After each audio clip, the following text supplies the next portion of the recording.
Olá, minhas caras, olá, meus caros, olá, meus pequenos tomates. Vamos lá em frente. Vamos então fazer aquele pequeno exercíciozinho que eu tinha prometido daquela última vez lá, na nossa última aula, sobre a formalização, né, no cálculo proporcional. Eu vou aproveitar também para falar algumas coisas para vocês com esse exercício, tá? O exercício que a gente vai fazer é o exercício 3.1 do Note. Cadê o Note? Aqui. Vai começar a projetar para vocês. O Note está aqui, tá? Lá na página 93 do Note. Cadê a página? Isso aí. Se vocês olharem na página anterior, tá?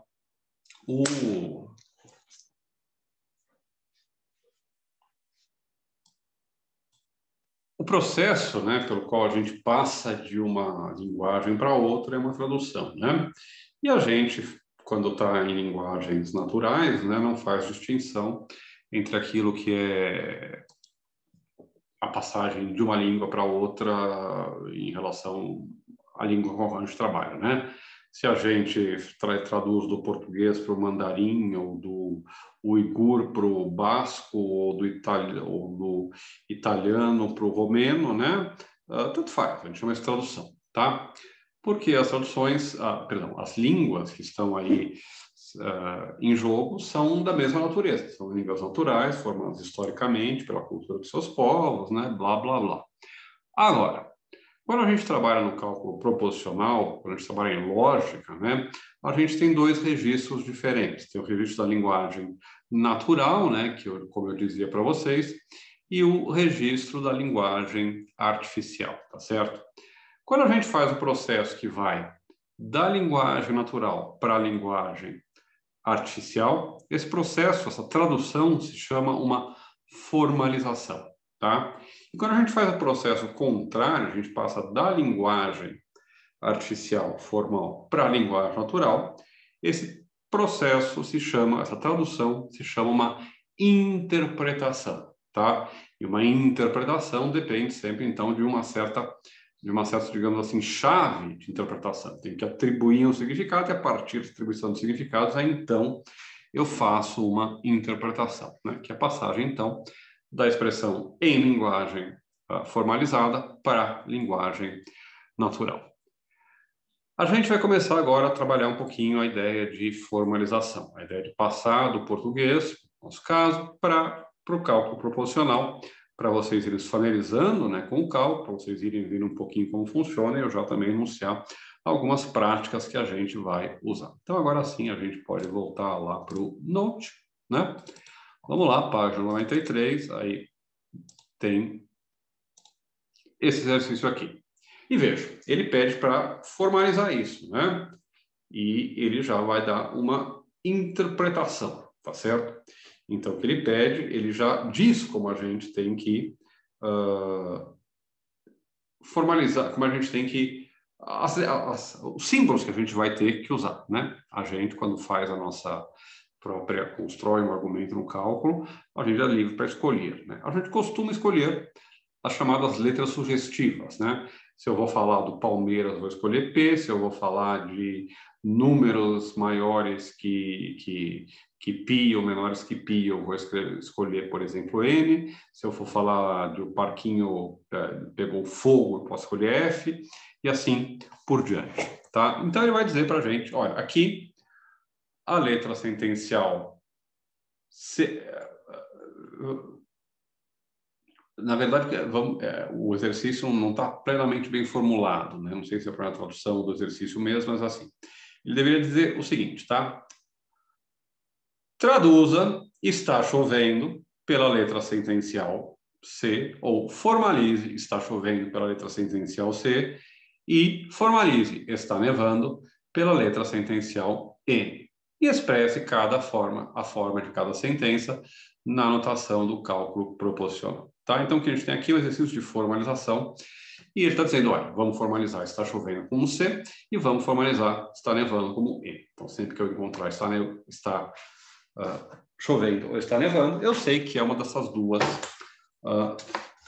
né, letras proposicionais. Vamos ver se aqui, eu não vou seguir aqui, tá? Vocês seguem no texto de vocês, no livro de vocês, que vocês têm aí em PDF, tá? Eu vou ler cada exemplo, mas como eu preciso mostrar, né, as formalizações, para vocês irem entendendo, como a gente não tem quadro negro, o lousa, eu vou usar minha lousinha portátil aqui para tentar mostrar isso para vocês, tá? A primeira proposição é está chovendo. Como é que eu formalizo está chovendo? Bom, com a letra C, né? Isso está na primeira exercício. Então, vamos lá. Vamos fazer como se a gente estivesse fazendo no caderno. Então, vamos lá colocar aqui o 1, que a gente vai responder, né? E vamos colocar que a resposta é C, tá? A formalização de está chovendo é C, tá? Agora, vejam qual é a segunda, né? A segunda expressão que aparece. Não está chovendo. Então, eu sei que é C, porque C significa está chovendo, e é a negação. Lembram-se do tiozinho, que significa não é o caso que, não que? Bom, como é que eu vou escrever essa negação de estar chovendo? Lembre-se que isso aqui, sozinho, né, significa está chovendo. Agora, vamos aqui escrever 2, porque é o segundo caso do exercício. Eu sei que vai ter C. Onde é que eu ponho meu tio, a minha negação? Não ponho em cima, tá? Não estou escrevendo, não estou querendo acentuar a letra. Não ponho depois, tá? Porque eu não estou dizendo, ó, chove não. Ou chove não é o caso que.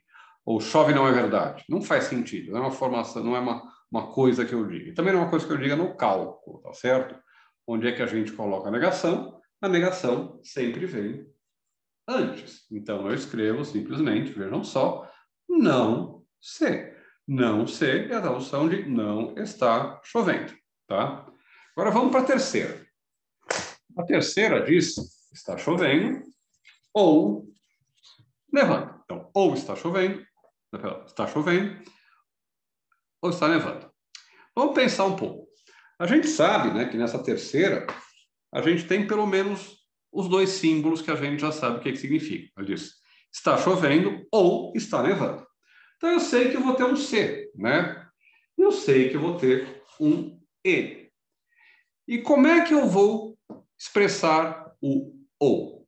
Vocês se lembram que o símbolo para o ou, né, para disjunção, é aquele V, né? As mãos estão todas manchadas, né? Minha caneta vazou.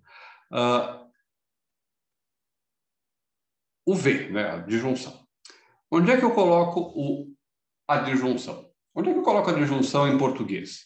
Eu digo ou feijoada, ou comerei feijoada, comerei macarrão? Não, eu digo ou eu comerei macarrão ou eu comerei a feijoada. Posso também colocar ou no começo, a gente faz isso, né? Em português, não sei se está correto, não é gramaticalmente errado, mas enfim, é um certo vício de linguagem, não precisa, né?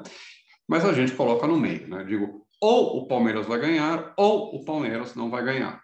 Ou eu vou comer feijoada, eu vou comer feijoada ou eu vou comer macarrão.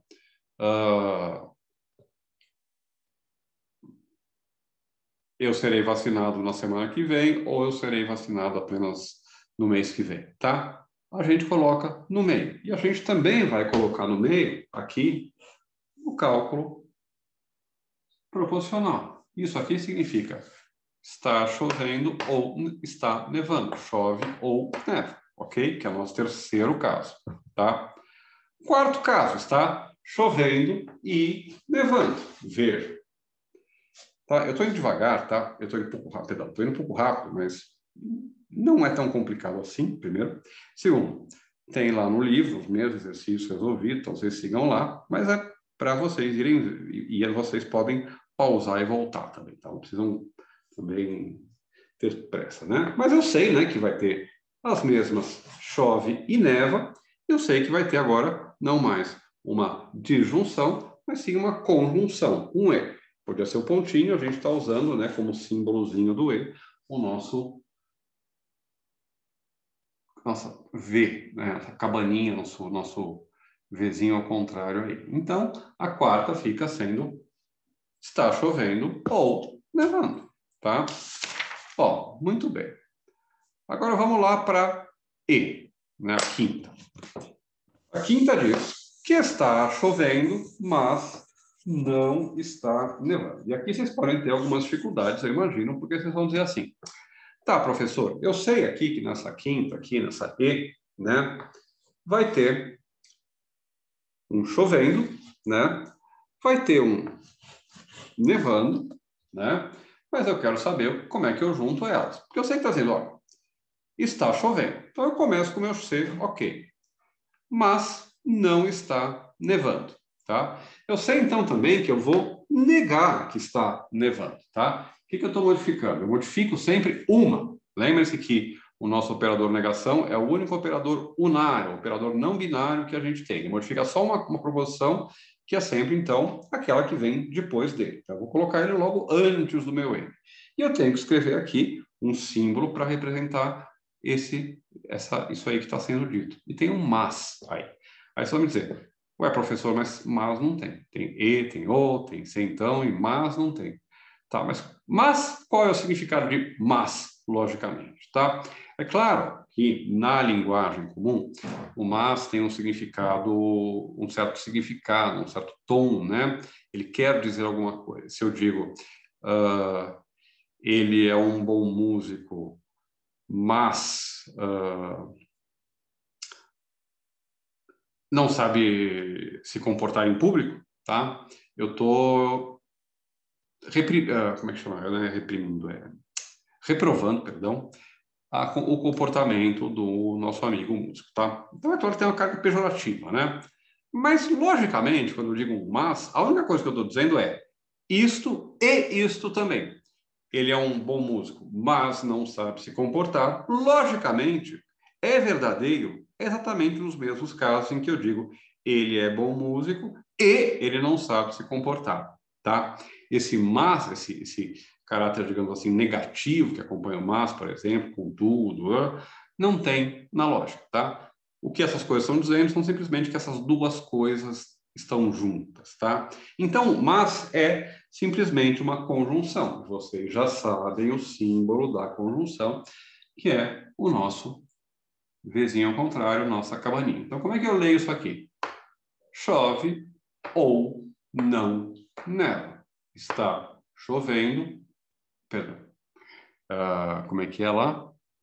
Não está nevando, né? Isso mesmo. Chove e não neva. Está chovendo e o quê? Não está nevando, tá? E agora eu vou já introduzir uma ideia que vai voltar um pouquinho mais para frente, tá? Mas que é interessante vocês olharem aqui nesse exemplo aqui, tá? Os operadores, eles modificam alguma coisa, tá? Quando eu digo, né, quando eu escrevo 2 mais 2 igual a 4, o mais está modificando, ele está juntando aqueles dois números 2 que aparecem lá, tá? Mas se eu digo 2 mais 2 igual a 4, né? Aliás, abro parênteses. 2 mais 2 igual a 2 mais 2. Vamos lá. Abro parênteses. 2 mais 2. Fecho parênteses. Mais. Abre parênteses. 3 mais 3. Fecha parênteses. Tá? Eu sei que o meu sinal de adição que está entre parênteses, ele está funcionando, ele alcança só dentro daquelas parênteses. O 2 está sendo adicionado ao outro 2 por aquele mais. Aquele mais não está adicionando ainda a todo o resto. O que adiciona, né, os dois resultados, o 2 e o 2 e os 3 mais 3, o 4 e o 6, e, portanto, 10 no final, é aquele mais lá no meio. O segundo mais que acontece no 2 mais 2, deixa eu até escrever aqui para vocês olharem esse exemplo, né? 2 mais 2 mais 3 mais 3, vejam. Esse mais aqui, opa, vamos lá, levantar aqui. Este mais aqui, qual é o alcance dele? O que ele modifica? Ele modifica isso aqui. E este mais aqui, qual é o alcance dele? Ele modifica isto aqui, né? Agora, e este mais aqui, qual é o alcance dele? Até onde ele modifica? O que ele modifica? Ele modifica tudo isso aqui, tá certo? Esse mais alcança isso, esse mais aqui alcança esses dois aqui, e esse mais aqui alcança tudo isso aqui. Vocês lembram disso das aulinhas de aritmética lá da escola, tá? Não tem muito mistério. E do mesmo jeito, né, os nossos operadores lógicos, eles também têm um alcance, eles também têm aquilo que eles modificam. Então, por exemplo, aqui, nessa expressão, qual é o alcance do meu operador? Será que eu tenho um juízo de outra cor? Tem. Vou pegar um. O que essa negação aqui está modificando? Veja, ela está modificando só, né, o meu neva. Não é o caso que neva. Ele não está afirmando que não é o caso que chove. Não tem nenhum N aqui. Então, o escopo, que é o termo que a gente vai usar para fazer esse alcance, o alcance do operador, ou o escopo do operador, é só essa fórmula aqui. É como aquele mais que estava dentro de parênteses. O alcance dele é limitado. Já o alcance desse operador aqui, da conjunção, é tudo isso aqui. O escopo dele é tudo. A gente vai dizer, então, que aqui, vejam só nessa forma, tem dois operadores diferentes. Tem um que é o principal, porque o escopo dele é toda a fórmula, que é a conjunção. E tem um que é secundário, limitado, né? Cujo escopo é menor e atinge só este aqui, tá? Operador principal, operador secundário, tá? Outra coisa interessante, tá?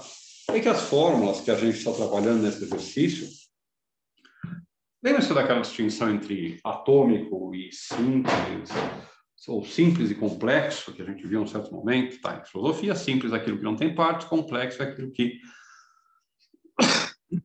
é feito de partes, tá? Proposições, letras sentenciais isoladas, como, por exemplo, P ou Q, são chamadas de fórmulas, tá? Que é o nome que a gente vai dar para as expressões OK, dentro do nosso cálculo, de fórmulas ou proposições simples. Fórmulas como essa que a gente viu no nosso último exemplo, vão ser chamadas de fórmulas ou proposições complexas, porque elas contêm dentro delas outras fórmulas. Quando eu digo C e N, C conjunção N, está chovendo e está nevando, isso é complexo, tá? Isso é molecular. Se o átomo é a letra sentencial, isso já é uma conjunção de átomos, então é uma molécula, tá? Ela é complexa, é molecular, porque ela contém dentro dela mais de uma letra sentencial, mais de uma fórmula sentencial, tá? Agora, vejam só. No exemplozinho que eu dei lá da matemática, a gente precisou usar parênteses, né, para não se confundir. Se tivesse, no caso, adição, né, porque era associativo, comutativo, distributivo, blá, blá, blá, tudo, né, tanto faz, eu posso tirar os parênteses, vai ficar tudo igual, tá? Mas vocês sabem que, por exemplo, em multiplicações, divisões, né, e também em subtrações, né, a ordem pode alterar o resultado final e o modo como eu junto ou separo meus números pode ser alterado. A gente usa para isso parênteses, tá? Parênteses vão ser, então, símbolos que a gente vai passar a usar a partir de agora no cálculo proporcional, mesmo que eles não façam parte do cálculo proporcional, tá certo? Eles são símbolos auxiliares para facilitar a nossa leitura. A gente pode desenvolver regras, tá? Que permitem que essa ambiguidade na leitura desapareça. Por exemplo, na chamada notação polonesa, ou ainda notação polonesa reversa, que é uma notação diferente, que foi desenvolvida pelos lógicos poloneses, e que vocês usam, por exemplo, se vocês têm HP12C, né, calculadora financeira, e sabem programar essa calculadora, vocês usam a notação polonesa reversa, né?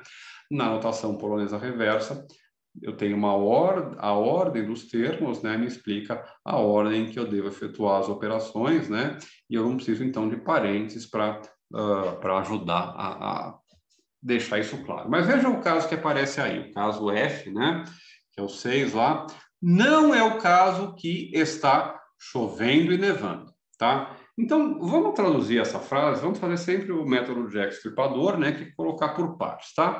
Então, a gente sabe, né, que vai ter um C e vai ter um N, né, de chovendo e de nevando. Ok. Mas vejam só, o que ele está dizendo? Ele está dizendo que não é o caso que está chovendo e nevando. Então, ele vai dizer que não é o caso que está chovendo e nevando. Como é que eu falo chovendo e nevando? Vocês sabem que o E, né, a gente traduz pela conjunção, então fica assim. Não é o caso que está chovendo e nevando. Só que isso aqui é meio estranho, tá? Porque isso aqui, do jeito que está, eu posso ler de vários jeitos diferentes. Na verdade, eu sou obrigado a ler de um certo jeito no cálculo, mas eu posso dar várias leituras diferentes a isso, tá? Eu posso imaginar que isso aqui está modificando, tem como escopo, lembre-se da palavrinha, né? Apenas o C, né? Então, não está chovendo e está nevando. Isso diz o quê? Que não está caindo chuva do céu, mas que está caindo neve do céu. E isso é muito diferente do que ele está dizendo aqui. Ele está dizendo, não é o caso que está chovendo e nevando, tá? Não é o caso que está o quê? Não é o caso nem que está chovendo, nem que está nevando, porque quando chove e neva, é verdade que chove, é verdade que neva. Os dois acontecem. Então, agora eu digo, não é o caso que está chovendo e nevando, eu estou dizendo, não é o caso que os dois estejam acontecendo, né? Todos, ambos, tá? Como é que eu digo isso?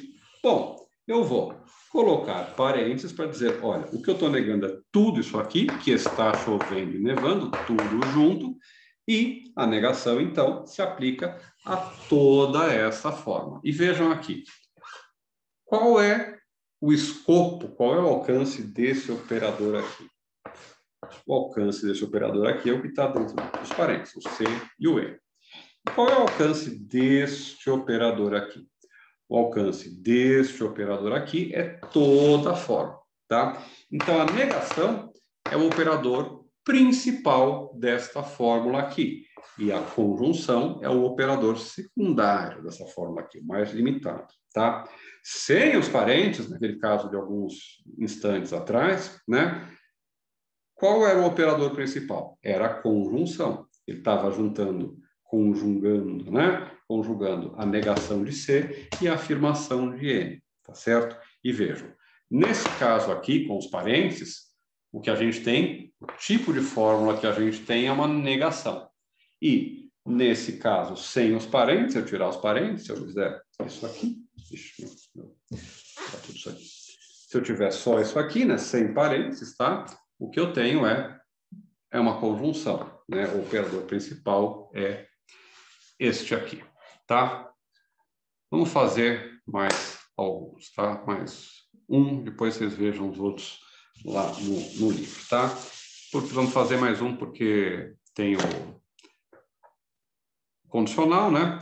Se não está chovendo, então está nevando. Então, eu sei que tem o chovendo, eu sei que tem o nevando. Então, se não acontece de chover, então está nevando, tá? Se não chove, então neva. O que o negação está modificando? Está modificando isso aqui. O alcance dela é sempre uma forma, tá? Como não tem parênteses, não tem nada, ela se limita a isso aqui. Qual é o alcance desse operador aqui? É tanto esta fórmula aqui, que vejam é complexa, quanto esta fórmula aqui. Então, este aqui é o operador principal, e pela primeira vez a gente tem um condicional no nosso exercício, tá? Bom, eu não vou fazer o resto, já está longo o vídeo, vocês também devem estar morrendo de tédio, tá? Isso é legal, é divertido, né? Mas cansa um pouco, né? A gente precisa prestar atenção, né? Voltar. É a primeira vez que a gente vê, depois tira de letra, tá? Tentem fazer os outros exercícios, tá? Tem a solução aí. Vamos ficar por aqui. Na próxima aulinha, a gente vai ver as regras de formação do cálculo proposicional. Ok, minha gente? Tchau, tchau, minhas couves de Bruxelas. Tchau, minhas caras. Tchau, meus caros. Até a próxima.